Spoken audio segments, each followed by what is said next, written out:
Hello everybody, it's Bourbon Bill, and tonight, a very special episode. Now forgive my voice, have a little bit of a cold going on. So tonight what we're going to do is something a little different, a little special. Matt Porter over at ADHD Whiskey challenged the whiskey tube community to say, if you have to move and you can only keep 5 bottles, which 5 bottles would you keep? So his criteria was kind of, they have to be full, or not full, but mostly full. No one wants to take an empty bottle. And kind of something that you maybe can't replace, but we'll say replace easily. So here's my 5. This should be a shorter video tonight. In 5th place, none other than Old Forester Single Barrel Strength Bourbon. These aren't impossible to come by, but at least here in PA, extremely difficult. These usually sell out very quickly, wherever they do arrive in, but this is one for me that I find this bottle delicious, and maybe in a future review here we'll compare it to Old Forester 150, because I do have one of those, but this is, I think, almost as good as my Old Forester 150th Anniversary Edition bottle that I have. This is a fantastic bottle. So this one right here is coming with me. Now, for those who don't know, Old Forester Single Barrel Strength, this bad boy here is Warehouse H, Floor 4, and is 127.2 proof, compute, 63.6% alcohol by volume. So there you go, folks. Number 5. Alright, there's some debate on 4 and 3 in my mind here only, but in 4th place tonight, Knob Creek 12 Cask Strength Limited Edition from 2020. That's right, this bruiser here comes in at 124.3 proof. And if you did not watch, please go watch my Best of Knob Creek video. I will link it above. This bad boy, spoiler alert, this bad boy smoked the competition easily. This is an overlooked bottle because people either think, oh, that's just a Knob Creek 12. It's not. Or they think, well, why would I pay $90 to $100 for Knob Creek? Because this is fantastic stuff.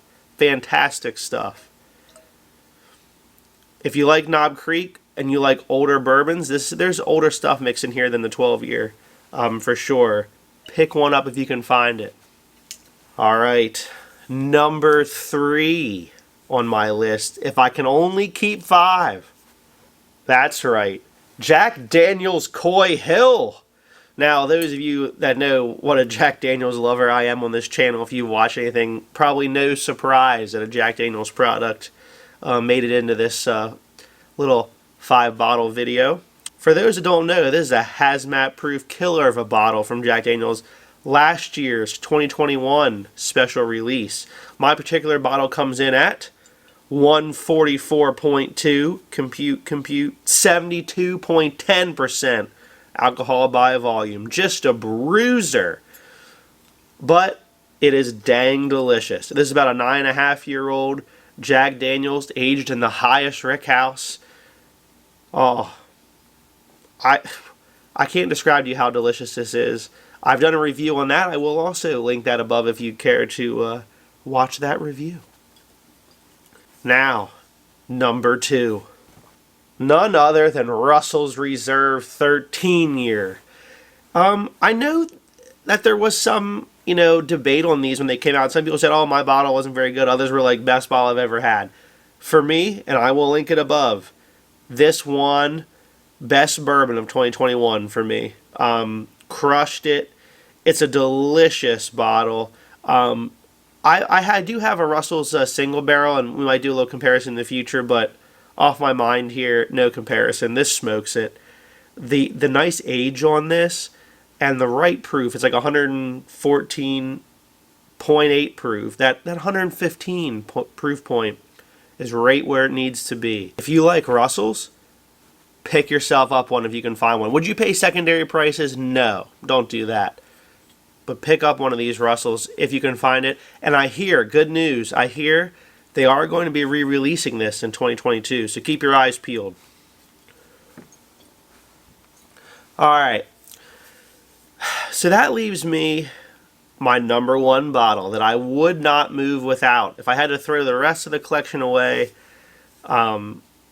which one would I not leave without? My number one bottle, and no contest tonight, an easy first place, is Heaven Hill 17-year 2022 release.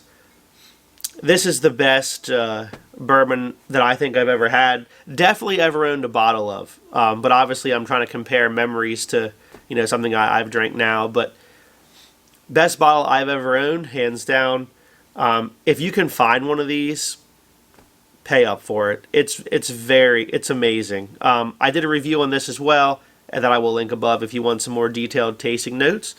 But this is the first of the Heaven Hill Heritage Collection, which is now going to be an annual release. They're going to do each of their different mash bills. So 2022 inaugural release was their bourbon mash bill.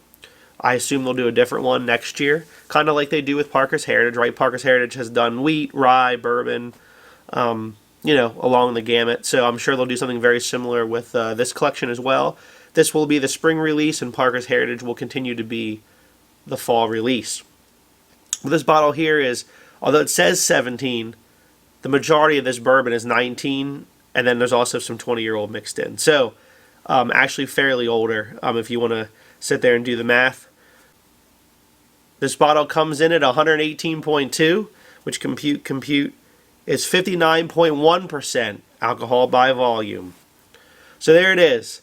Number one, but you saw the other ones. Those are my 5 bottles that I wouldn't leave without, really.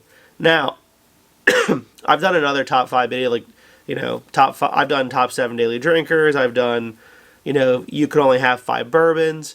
But this one's a little different. This is like your top 5 bourbons of all time that you wouldn't leave home without. Now, there were some notable mentions that didn't make the list because they're almost empty. So, let's get an asterisk bottle in here. So, my number 6 asterisk bottle tonight is Old Forester 150th Anniversary Edition. But I felt compelled not to include it because I don't know if you can tell, but the fill level's right about here. I've enjoyed this quite a bit, and it's just about empty. So I didn't want to, not take a good full bottle with me. But this is one of my top bourbons as well of all time. This is batch 3 for those that knew they made 3 different batches of Old Forester 150th Anniversary Edition in 2020. The proof on this batch is 126.8. So there you go, my asterisk bottle. We don't really ever follow the rules on this channel. So if you like what you saw tonight, please like, comment, and subscribe. Help me get to 400, folks.